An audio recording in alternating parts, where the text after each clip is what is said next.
This is Charter Local Edition. I'm Brad Pomerance in Lansing, inside the state capitol. We are joined by your Secretary of State. Her name is Ruth Johnson. I want to thank you so much for joining us, Madam Secretary. And you brought props, which I always appreciate. Clearly, you are dedicated to veterans and trying to help veterans as they reintegrate back into society. I want to speak with you about what's right next to you first, which is the Michigan driver's license and a special designation for veterans.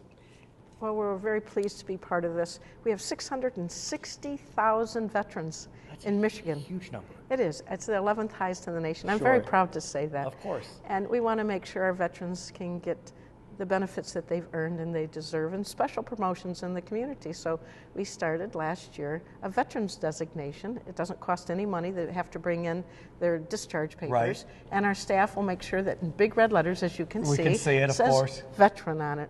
And that way they don't have to carry those papers with them. And it's really a small tool, but it's a tool that's invaluable because you think about not only veterans' benefits that they can now access with ease because the driver's license is official, but as you said, so many businesses, movie theaters, whatever it may be, will often a veteran benefit.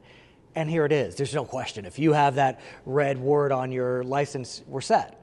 We put it big, red, and bold for a reason. We hope that anyone that works in a bank, a library, a grocery store, anybody that looks at your driver's license, Right. if you see that designation, take a moment and thank that person. Now, so far, about 50,000 have signed up. We hope more will sign up. As I understand it, if you are renewing your license, there's no fee. So my guess is as the cycles of renewal march through, that even more veterans will jump on board.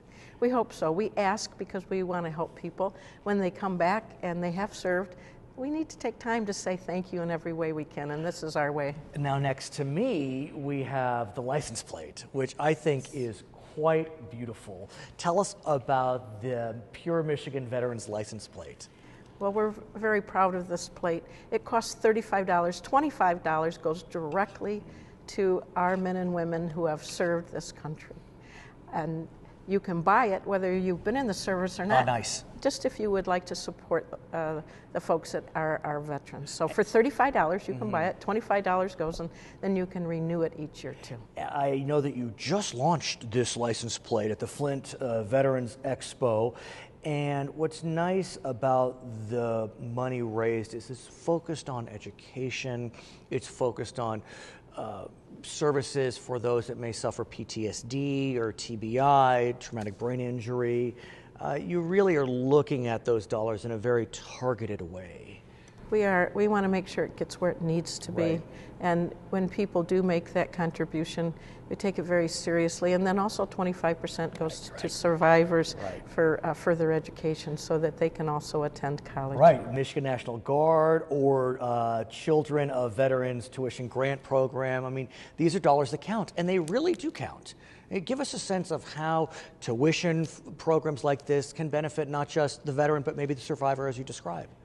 Yeah, I mean, I think that's what's most important. It's not just the person that served, but it's their whole family. Right. They gave up to. And so this is such a great way to say thank you to our veterans when we drive. We're moving billboards, all of us, on our cars. So I would encourage people to take a look at this and think about purchasing it for $35. $25 goes directly to the cause. Now, we know that the branches within the American military, they can be a little competitive. So my question is it going to say the branch or just veteran?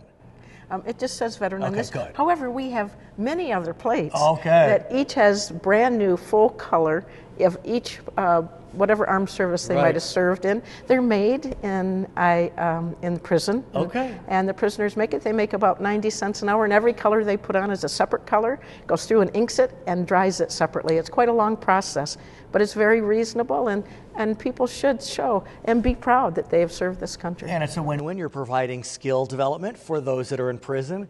You're providing some extra resources and, like you said, a moving billboard for veteran services. I want to also speak about another program you've launched as Secretary of State, and that deals with commercial driver's licenses. Explain that, if you may, Secretary.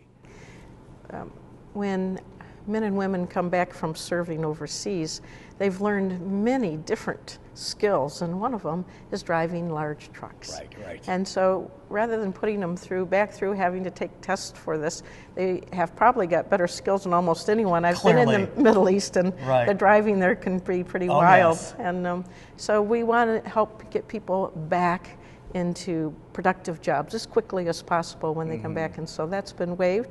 The legislature did that. We were proud to work with them on that initiative, because it's just another way to say thank you in our little way and help not have to put time into more and more bureaucracy when you're already probably one of the best truck drivers you could have. Yeah, there's a simple application. You just have your commanding officer provide verification that you have these skills, and like you said, you waive the test. I guess you still will take a written test, but it's really a way, like you said, to minimize bureaucracy and get our veterans back to work. Yes. I want to talk to you, if we may, about voting. That, of course, is right in your bailiwick, and there are proposals percolating in the legislature now that focus on straight ticket voting and absentee voting. Let's start with straight ticket voting if we can. Not many states have it, but I guess it allows you to say, I'm going to vote all Republican, I'm going to vote all Democrat. There's some discussion about removing that choice, that option. What's your sense? Yes, it's been a discussion in the legislature. It would make Michigan the 41st state to no longer have straight ticket voting, just with one stroke of the pen, so to speak. The good part about it is that there are people that don't realize they're voting all the way down to the very bottom. And there was a case in Texas where actually somebody had a criminal record, was elected because of straight party ticket voting. So it does help that way. There is some concern that it will take longer to vote, and so we've been big proponents of secure absentee voting, because we think if people can vote absentee, that will help shorten the lines. And let's talk about absentee, because Michigan is one of few states that has pretty stringent rules as it relates to the ability to vote absentee. In some states, you can simply say, I want to be a permanent absentee voter, and that's it, we're done.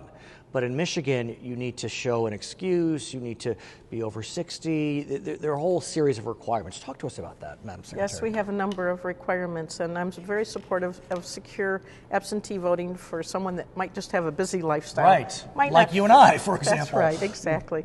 And so we've worked on that very hard. We're working with Representative Lisa Postumus-Lyons, who's been really great to work with, and explaining to people that I understand why we haven't had it in the past.